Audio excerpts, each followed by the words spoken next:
Okay, this is the second installment of what I would like to tell men to make sex more sexy. And this is about vibrator etiquette.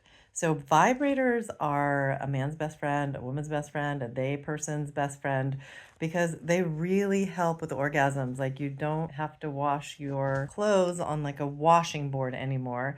And you might as well use the best tool that you have on a clitoris. And if your partner happens to bring one along or have one, at her house and wants to use it, then by all means, like support her, cheerlead her. Usually, like don't grab it from her. She'll do a much better job of steering her vibrator than you will, probably. But if she likes fingers inside, that's a great thing to add.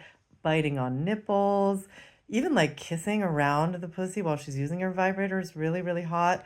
Kissing lips, kissing ears, just like anything that can enhance the experience. And vibrators can also be used during intercourse. Another thing is that you can bring a vibrator and you can introduce a vibrator if you want to. It's just really important to not shame anyone about using vibrators. I know if somebody shamed me about my vibrator, they would not get a second visit. So, celebrate the fact that we have this amazing tool and see if your partner wants to incorporate it and see if you want to bring one along to introduce it if she's down.